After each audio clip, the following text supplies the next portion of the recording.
Olá, essa é a aula de número 6 da nossa disciplina de Física e Matemática e o assunto hoje é a corda vibrante, um problema que é bastante bem conhecido da física clássica que nós vamos discutir de um ponto de vista de equações diferenciais. Esse é o plano dessa aula. Nós vamos discutir, em primeiro lugar, o que é a corda vibrante e qual é a equação que rege a sua evolução. E depois nós vamos resolver essa equação, vamos encontrar a solução geral da equação que descreve o movimento de uma onda que se propaga ao longo de uma corda vibrante. E a solução é essa que se aplica em muitos outros problemas similares. Uma corda vibrante é um objeto que eu creio seja razoavelmente bem conhecido. Consiste numa corda esticada, horizontal, submetida a uma tensão em ambos os lados, quer dizer, tanto à direita quanto à esquerda, há uma tensão T agindo sobre a corda. E na situação de equilíbrio, ela se encontra em linha reta, por exemplo, se estendendo de menos infinito até mais infinito ao longo dessa linha horizontal. E se nós imprimirmos um movimento vertical a ela, se dermos uma batida, por exemplo, imaginando que essa batida se dê ao longo de um plano, digamos o plano dessa lousa, ela vai descrever o movimento de sorte que cada ponto da corda, que originalmente estava numa posição X, vai ser deslocado para uma outra posição, que a gente descreve por uma amplitude U. E, evidentemente, esse U depende tanto da posição original X, quanto também do instante de tempo. À medida que o tempo evolui, essa posição que aqui está, que descreve o movimento o deslocamento da corda em relação à posição de equilíbrio, pode mudar, e nós levamos em conta essa dependência, inserindo também uma dependência da função U com o instante de tempo t. O problema de determinar o movimento da corda vibrante consiste, portanto, em determinar essa função, uma função de duas variáveis, uma variável que depende da posição x, que é a posição inicial de um certo ponto da corda, e um instante de tempo t que nós estamos querendo considerar. Bom, o fato é que a função u de x e t satisfaz uma equação diferencial muito bem conhecida, que é conhecida como equação de ondas bidimensional, que vem a ser essa equação que está colocada aqui, que nós já mencionamos anteriormente, uma das equações talvez das mais importantes na física, que consiste numa equação a derivadas parciais. Lembre-se que a função u depende de duas variáveis, x e t. E nessa equação comparecem a derivada segunda da função u em relação a t e a derivada segunda da função u em relação a x.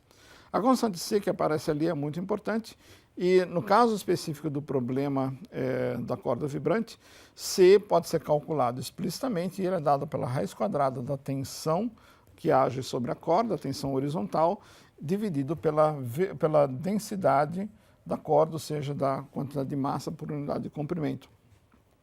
Eu esqueci de mencionar, mas a equação que nós vemos aqui, essa equação, se refere à chamada corda homogênea, ou seja, uma corda que tem densidade constante em toda parte. Nós também não estamos assumindo que haja outras forças agindo sobre a corda, senão seria necessário acrescentá-las do lado direito da equação, o que nós não vamos fazer. Então, essa equação diferencial descreve como essa amplitude U, como esse deslocamento da posição de equilíbrio, varia com a posição e com o tempo quando um movimento é imprimido na corda.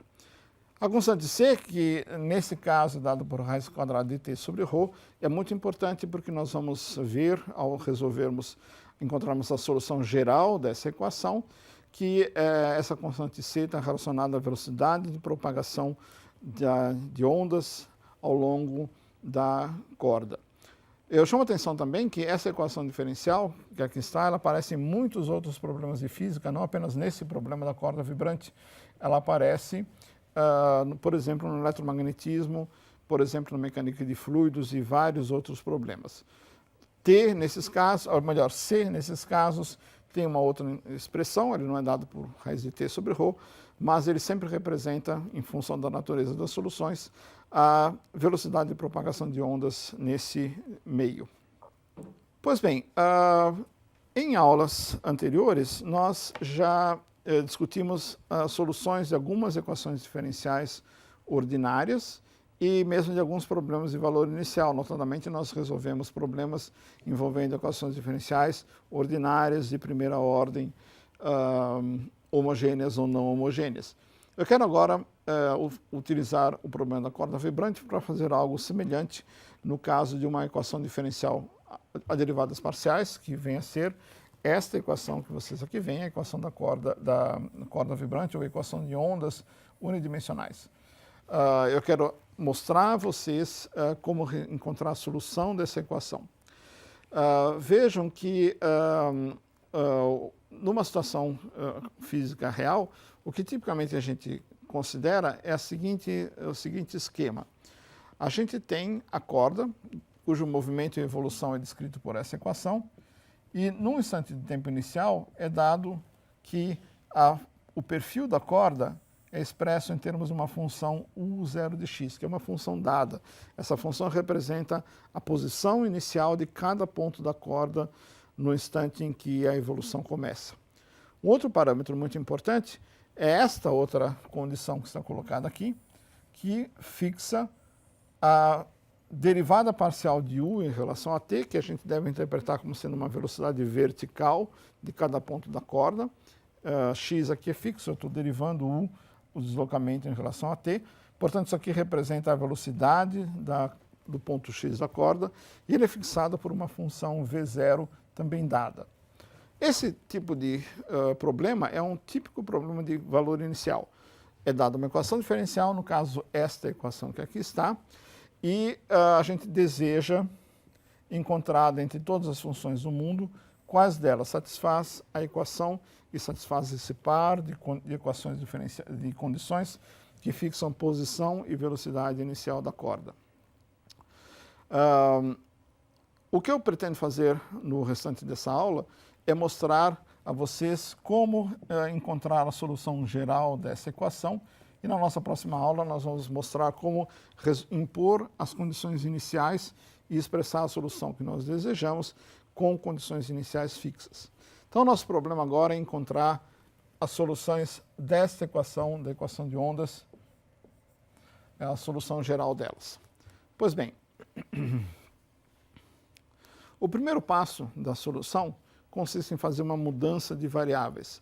Ao invés de usar as variáveis x e t, percebeu-se com o tempo que é muito mais conveniente para tratar a equação introduzir outras variáveis, a saber, duas variáveis que são chamadas de coordenadas características, e elas são definidas da seguinte maneira.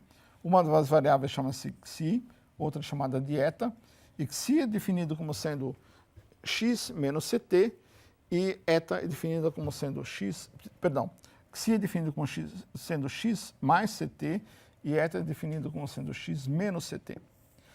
Percebam que, se eu quiser voltar às coordenadas anteriores, é muito simples. X pode ser expresso como sendo xi mais eta sobre 2, e t pode ser escrito como xi menos eta sobre 2c. É trivial, portanto, eu posso fazer qualquer coisa, quer usando as coordenadas iniciais, x e t, ou usando as coordenadas características xi e eta. E, como eu disse, para a resolução do problema é muito conveniente usar estas coordenadas que aqui estão.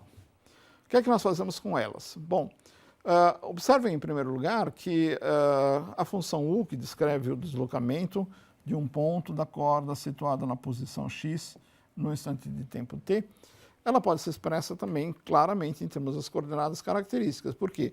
Porque a gente acabou de ver que x pode ser escrito como sendo xi mais eta e t pode ser escrito como xi menos eta sobre 2c.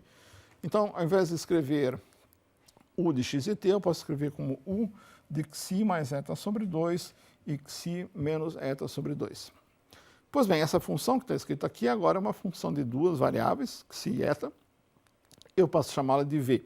V de xi e eta é simplesmente o mesmo nome para a função u, apenas elas diferem dessa maneira, quer dizer, elas são relacionadas da forma v de xi e eta é u, só que calculada nas características. Ambas, no entanto, representam a mesma coisa, a mesma grandeza física.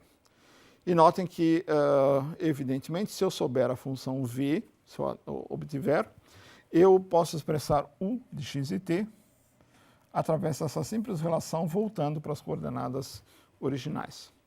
Bom, qual é a vantagem, afinal, de fazer isso? A vantagem é que a equação de ondas, que é aquela equação que nós escrevemos agora há pouco para a função u, se eu escrevê-la para a função v em coordenadas características, ela assume um valor muito mais, uma forma muito mais simples. A saber, ela assume essa forma que vocês aqui veem. A equação de ondas se transforma em coordenadas características para a função v nessa equação muito simples, que diz apenas que a derivada parcial segunda de v em relação a xi e eta é igual a zero.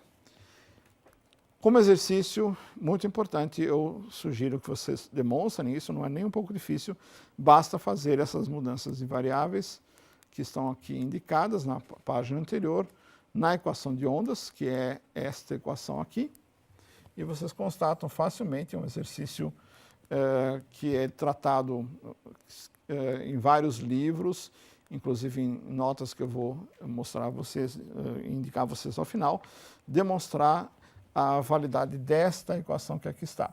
E essa equação é crucial porque com ela a gente pode, com muita facilidade, como eu já vou mostrar, encontrar a solução geral da equação de ondas e obter a função u que nós desejamos, que descreve o movimento de uma corda.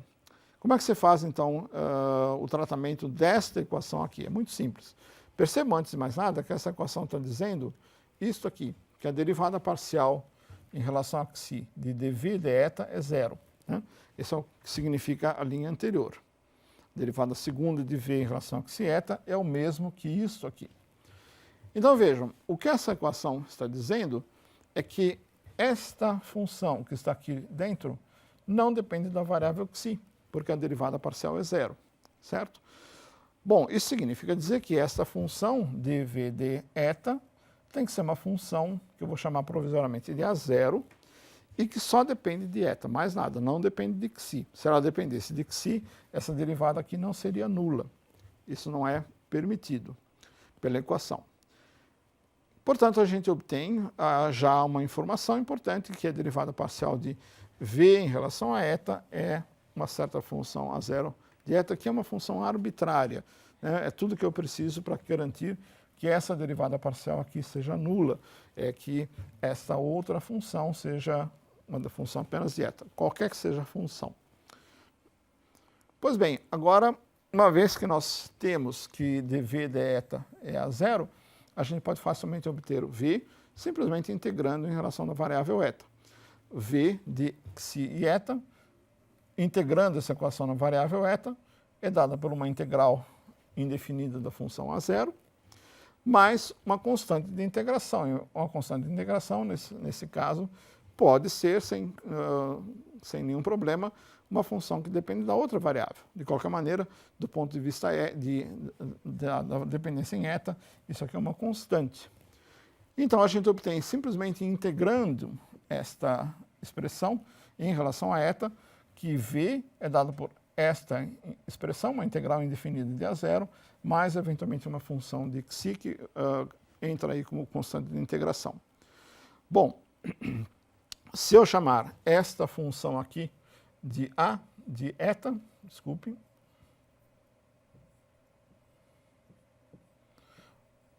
o que a gente obteve é que v, como função de xi e eta, é simplesmente dado por uma função que só depende de eta, mais uma função que só depende de xi. Essa é a forma geral da solução desta equação, que aqui está, que é a equação de ondas escrita agora nas coordenadas características. A conclusão, portanto, da resolução daquela equação é que v é uma soma de uma função que só depende de uma variável, mais uma outra função que só depende da outra variável. Fora isso, as funções a e b são completamente arbitrárias, podem ser qualquer coisa, elas, no entanto, têm que ser fixadas eventualmente por condições de contorno e condições iniciais, isso nós discutiremos no futuro. Bom, o fato é que, se eu voltar para trás e escrever agora a função u como função de x e t, simplesmente substituindo eta pela sua definição, eta é x mais ct, perdão, x menos ct e psi é x mais ct, então eu posso expressar finalmente aquilo que realmente me interessa, que é a função u, em termos dessas funções a e b. A saber, a gente obtém isto aqui, que a função u é, como função de x e t, a soma de uma função da forma ax menos ct e b de x mais ct. Essa é a famosa solução geral da equação de ondas, aquela equação que foi o nosso ponto de partida da nossa discussão. O primeiro termo, ax menos ct, tem uma interpretação muito simples.